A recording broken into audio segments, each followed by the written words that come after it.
2 বছর চলে গেল, কিন্তু আমার ফোন তুই রিসিভ করলি না। প্রতিদিন তোকে ফোন দিই, তাও তুই ফোন ধরিস না। তাও আশা করে বসে থাকি একদিন হয়তো তুই ফোন ধরবি, কিন্তু তাও ফোন ধরিস না। ঠিক আছে অনু, জাস্ট ওয়েট, আমি খুব শীঘ্রই ফিরছি তোর কাছে। তোর সাহস হয়তো একটু বেশি বেড়ে গেছে। হাতরে ফোন রিসিভ না করার ফল তুই ঠিকই টের পাবি। আমি আসছি তোর কাছে। আদ্র সিগারেট হাতে নিয়ে দেয়াল সলাই থেকে আগুন ধরিয়ে সিগারেট খেতে লাগলো। ধোয়া চারিপাশে ছড়িয়ে গেল। সিগারেটে পড়ার সাথে সাথে একটু একটু করে আদ্রের বুকের ভেতরটা পড়তে লাগলো। সকাল হলেই ওর ভার্সিটিতে চলে যায়। ভার্সিটির গেট দিয়ে ঢুকতে গিয়ে আবারও অনু কারোর সাথে ধাক্কা লাগে। মেজাজ খারাপ হয়ে উপরে তাকিয়ে পল্লবকে দেখে অনু অবাক হয়ে যায়। অনু অবাক হয়ে বলল, আপনি এখানে? পল্লব অবাক হলো, পর মুহূর্তে হেসে বলে উঠল। হেই অনু, আপনি এখানে? অনু বিরক্তির স্বরে বের করে বলল। আমার কথা আমাকেই ফিরিয়ে বলছে। পল্লব অনুকে জিজ্ঞেস করলো। কিছু বললেন অনু? অনু হাসার চেষ্টা করে বলে উঠল, না না, কিছু না। আপনি কি এই ভার্সিটিতেই পড়েন? হ্যাঁ, আপনি এখানে কেন? আমিও এই ভার্সিটিতেই পড়ি। আপনি কোন ইয়ারে পড়েন? Honours first year. আপনি? আমি মাস্টার ফাইনাল ইয়ারে। আপনার থেকে অনেক বড় আমি, তাই আমি কি আপনাকে তুমি করে বলতে পারি, যদি আপনি কিছু মনে না করেন? অনুর মনে মনে বিরক্ত লাগলেও হেসে বলে উঠল সে। হ্যাঁ, বলতে পারেন, কিছু মনে করবো না। পল্লব তাড়াহুড়ো করে অনুকে বলল। আমার একটু কাজ আছে, আমি আসি। ওকে? ওকে। পল্লব তাড়াতাড়ি করে ভার্সিটির ভেতরে চলে গেল। অনু এখনো দাঁড়িয়ে আছে। এরপর কিছুক্ষণ দাঁড়িয়ে থেকে অনু ভার্সিটির ভেতরে চলে গেল। ক্লাস শেষ করে অনু বাসে যাচ্ছিল, তখন রাস্তায় পল্লব দেখে উঠল। হেই অনু, দাঁড়াও। কণ্ঠটা আগেও শুনেছে অনু, তাই পেছনে ফিরে পল্লবকে দেখে একটু ঘাবড়ে গেল সে। অনু দাঁড়িয়ে পড়ল। পল্লব অনুকে জিজ্ঞেস করলো। বাসায় যাচ্ছ নিশ্চয়ই? অনু গম্ভীর স্বরে বলে উঠল, হ্যাঁ। আমি তোমাকে বাসায় পৌঁছে দেই? দরকার নেই। কিন্তু কেন? আমি তোমার না শুনবো না। আমি তোমাকে বাসায় পৌঁছে দিয়ে তবেই ছাড়বো। অনু বিরক্তির স্বরে পল্লবকে বলে উঠল। আজব তো, আপনি সেই বিয়ের অনুষ্ঠানের দিন থেকেই আমার পেছনে লেগে আছেন। সমস্যা কি আপনার? অনুর কথায় পল্লবের রাগ হলো, তাই অনুকে বলল, পল্লব, আমি তোমাকে মানবতার খাতিরে বাসায় পৌঁছে দিতে চেয়েছিলাম, আর তুমি আমাকে অপমান করলে।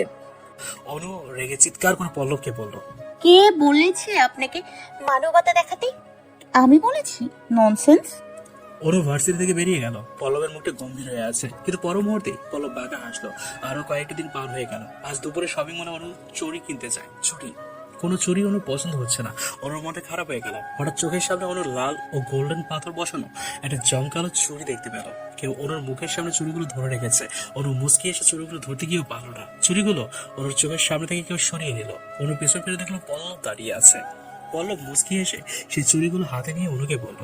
কি চুড়িগুলো পছন্দ হয়েছে? অনু অবাক হয়ে বলল, এখানেও আপনি? পল্লব হেসে অনুকে বলে উঠল। তুমি যেখানে আমি সেখানেই। অনু পল্লবকে জিজ্ঞেস করলো। আপনি আমাকে ফলো করছেন? পল্লব কথা এড়িয়ে গিয়ে অনুকে বলে উঠল।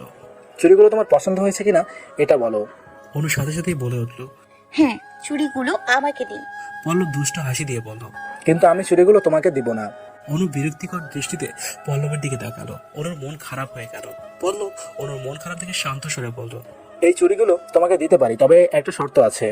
অনু পল্লবকে সন্দেহ স্বরে জিজ্ঞেস করলো। কি শর্ত? তোমাকে আমার ভালো বন্ধু হতে হবে। কি রাজি আছো? অনু অন্যদিকে মুখ ফিরিয়ে নিয়ে বলে উঠল। আমার কোনো বন্ধুর প্রয়োজন নেই, আমার চুড়িগুলো লাগবে না। অনু শপিং মল থেকে বেরিয়ে গেল। পল্লব চুড়িগুলো তাড়াতাড়ি করে কিনে নিয়ে এসে অনুর পাশে পাশে হাঁটতে লাগলো। অনু আরো তাড়াতাড়ি করে হাঁটতে লাগলো। পল্লব এবার দাঁড়িয়ে পড়লো। মন খারাপ করে দাঁড়িয়ে থেকে পল্লব অনুকে বলল। তুমি আমাকে এভাবে ভয় পাচ্ছ? আমি কিন্তু কোনো গুন্ডা নই। অনু হাঁটতে হাঁটতে পল্লবের কথায় থেমে গেল। পেছন ফিরে একটু মুচকি এসে অনু পল্লবকে বলল। আমি জানি আপনি গুন্ডা নন। আজ প্রথম পল্লব অনুর মুখে সুন্দর মুচকি হাসি দেখতে পেল। এর আগে অনু হাসলেও পল্লব বুঝতে পারতো অনু মন থেকে হাসছে না। পল্লবের মন খারাপ চলে গিয়ে মুখে হাসি ফুটে উঠল। আমি বাকে আমার মনটা বাকে, আজও পারলাম না আমার মন রে চিনিতে। পাগল মন রে, মন কেন এত কথা বলে? ও পাগল মন, মন রে, মন কেন এত কথা বলে? অনু নিজের বাসায় চলে গেল। বিকেলবেলা অনু নিজের রুমে বই নিয়ে পড়াশোনা করছিল, কিন্তু অনুর মাথায় শুধু আদ্রের চিন্তা ঘুরঘুর করছে। এই জন্য মনে হচ্ছে অনুর সামনে আদ্র দাঁড়িয়ে মুচকি হেসে বলছে। এই অনু, এটাও লিখতে পারিস না তুই? হ্যাঁ, কি বললি এতদিন? কিছু তো পাচ্ছিস না। অনু বই বন্ধ করে মাথায় হাত দিয়ে বসে রইল। আর কারো চিন্তা ওর মাথায় আসে না। আসতে দিতে চাইলেও ওর অন্য কারো চিন্তা মাথায় আনতে পারে না। এই 2 বছর খেতে গেলেও ওর আদ্রের কথা মনে পড়েছে, পড়তে গেলেও আদ্রের কথা মনে পড়েছে, গোসল করতে গেলেও আদ্রের কথা মনে পড়েছে, ঘুমোতে যাওয়ার আগেও আদ্রের কথাই মনে পড়েছে। ওর মনটা খুব টানত আদ্রের ফোনটা একবার ধরার জন্য, কিন্তু পর মুহূর্তেই অভিমানে অনু চুপ করে বসে থাকতো।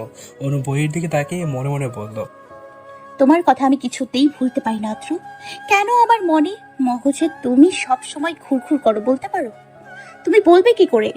তুমি তো আর আমার কাছে নেই, অনেক দূরে আছো তুমি। এমন সময় অনুর ফোনে কল আসলো। অনু ভেবেছিল আদ্রের ফোন, কিন্তু না। অনু মোবাইলটা হাতে নিয়ে দেখলো বাংলাদেশি অচেনা নম্বর। অনুকে কে ফোন করেছে এটা জানার জন্য অনু ফোন রিসিভ করে বলল, হ্যালো, কে বলছেন? হাই অনু, আমি পল্লব। অনু অবাক হয়ে পল্লবকে বলল। আপনি আমার ফোন নাম্বার পেলেন কি করে? পল্লব হেসে অনুকে বলে উঠল, নেহার কাছ থেকে তোমার ফোন নাম্বারটা পেয়েছি। কেমন আছো তুমি? অনু বিরক্তির স্বরে বলে উঠল, নেহা আমাকে না জিজ্ঞেস করে আপনি কি আমার ফোন নাম্বার কেন দিল? আর আপনি বা আমাকে ফোন দিচ্ছিলেন কেন? আরে অনু, তুমি নেহার উপর রাগ করো না। আমি তোমার সাথে কথা বলতে চেয়েছি, তাই ফোন দিয়েছি। অনু গম্ভীর স্বরে পল্লবকে বলল, কি বলবেন বলে ফেলুন। আগে বলো কেমন আছো? হ্যাঁ, ভালো আছি। কি করছো? কিছু না, অনু, তুমি আমার বন্ধু হতে কেন চাইছো না বলো তো? এমনি। এমনি এমনি কেউ বন্ধু হতে চায় না? আমি তোমার কথাটা বিশ্বাস করতে পারলাম না। বিশ্বাস না করলে আপনার সমস্যা, আমার না। অনু ফোনটা কেটে দিল। নেহার কাজে অনু প্রচুর বিরক্ত হয়েছে। না জিজ্ঞেস করে ফোন নম্বরটা নেহা কি করে দিল? হ্যাঁ, অনু পড়ার টেবিল থেকে উঠে বিছানায় শুয়ে পড়লো। কিছুক্ষণ পর আদ্রের কল আসলো, কিন্তু অনু ধরলো না। ধরতে ইচ্ছে করে ধরলো না। ভার্সিটিতে কিছু ছেলে অনুকে ভীষণ বিরক্ত করছে। অনুর একদম ভালো লাগছে না। বখাটের ছেলেগুলো অনুকে বিরক্ত করার জন্য পিছু পিছু হেঁটে বলতে লাগলো, ওই রূপাখি, দাঁড়াও, এত তাড়াতাড়ি কেন চলে যাচ্ছ? কথা বলো আমাদের সাথে। বখাটের ছেলে অনুর হাত চেপে ধরলো। অনুর রাগের স্বরে ছেলেটিকে বললো, আরে সমস্যা কি আপনার? হাত সরুন। আমি কিন্তু স্যারের কাছে আমাদের ব্যাপারে বিচার দিব। ছেলেটি বলল, তাই নাকি কিউটি? কিন্তু তুমি তো আমাদের চেনো না। আমরা কোনো কিছুতেই ভয় পাই না। বিচার দিতে চাইলে বিচার দাও, কোনো সমস্যা নেই। অনুর খুব ভয় লাগছে। আশেপাশে তেমন কেউ নেই, সবাই ক্লাসরুমে। অনুর ভার্সিটিতে আসতে লেট হয়, আর ভার্সিটির মাঠে এমন কিছু হবে অনু ভাবতেই পারেনি। অনু ছেলেটির কাছ থেকে নিজের হাত ছাড়ানোর চেষ্টা করছে, কিন্তু পারছে না। এবার বাধ্য হয়ে অনু ছেলেটির গালে জোরে একটা থাপ্পড় বসিয়ে দিল ঠাটিয়ে। ছেলেটি রক্ত লাল চোখে তাকিয়ে অনুর হাত ছেড়ে দিয়ে অনুকে বলল, ওই ছেমরি, তুই আমাকে থাপ্পড় দিলি? তোর এত বড় সাহস, তুই আমাকে থাপ্পড় দিলি?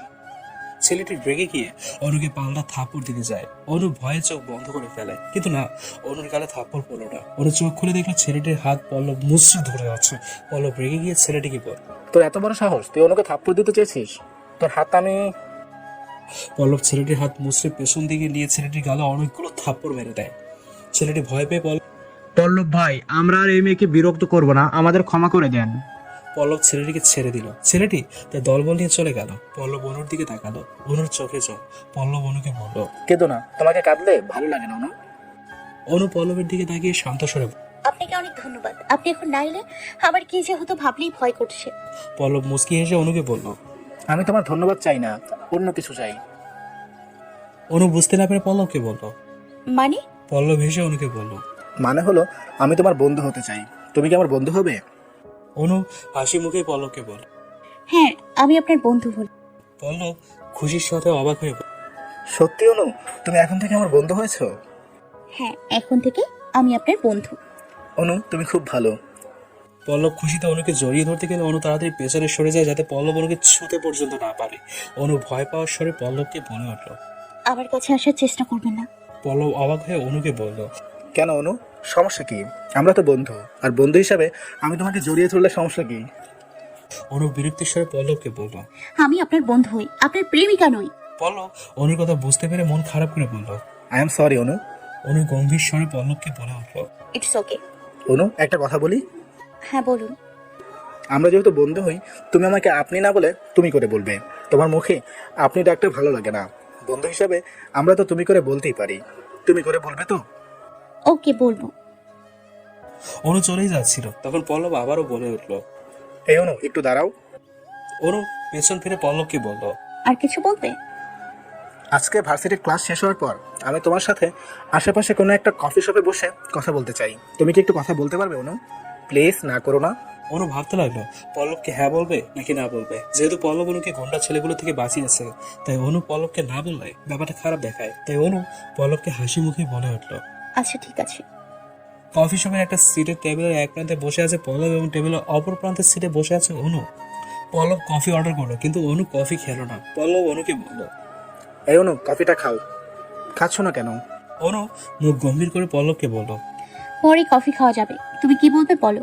পল্লব কিছুক্ষণ চুপ করে বসে রইল, তারপর অনুকে জিজ্ঞেস করলো। অনু, তোমার কি বয়ফ্রেন্ড আছে? অনু অবাক হয়ে পল্লবকে বলল। তুমি কেন আবার এসব ব্যাপারে জানতে চাইছো? বন্ধু হিসাবে এইটুকু তো জানতেই পারি। না, আমার কোনো বয়ফ্রেন্ড নেই। অনুর কথা শুনে পল্লব খুশি হলো, কিন্তু অনু গভীরভাবে ভেবে পল্লবকে আবারও বলল। তবে পল্লব অনুকে জিজ্ঞেস করলো। তবে কি? আমার একটা প্রিয় মানুষ আছে। অনুর কথা শুনে এবার পল্লব খুব কষ্ট পেল। পল্লব নিজের অজান্তে বুকের ভেতরে একটু বেশি কষ্ট অনুভব করলো। তবুও নিজেকে স্বাভাবিক রেখে পল্লব অনুকে জিজ্ঞেস করলো। তোমার প্রিয় মানুষের নাম কি? অনু এবার কান্না পাচ্ছে, ভীষণ ভাবে কান্না পাচ্ছে। পল্লব দেখলো অনু কেঁদে ফেলেছে, অনুর চোখ বেয়ে জল গড়িয়ে পড়ছে। পল্লব একটা ছোট্ট রুমাল পকেট থেকে বের করে অনুর দিকে এগিয়ে দিল। অনু পল্লবের থেকে রুমালটা নিয়ে চোখ মুছতে মুছতে বলল। আমার প্রিয় মানুষটির নাম আদ্র। খুব বেশি ভালোবাসি আদ্রকে, কিন্তু কখনো আমি আদ্রকে মুখ ফুটে বলতে পারিনি যে আমি তাকে পাগলের মতো ভালোবাসি। আসলে আমি আমার মনের কথা বুঝতাম না। যেদিন আদ্র আমাকে ছেড়ে দূরে চলে গেল, সেদিন বুঝতে পেরেছি যে আমি আসলে আদ্রকে কতটা ভালোবাসি। পল্লব অনুকে জিজ্ঞেস করলো। আদ্র দূরে চলে গিয়েছে মানে? কোথায় গিয়েছে? অনু পল্লবের দিকে তাকিয়ে শান্ত স্বরে বলল। আদ্র পড়াশোনার জন্য লন্ডন গিয়েছে। 5 বছরের জন্য চলে গিয়েছে। সবে মাত্র 2 বছর হলো, আরো 3টা বছর রয়েছে। তোমাদের ফোনে কথা হয় না?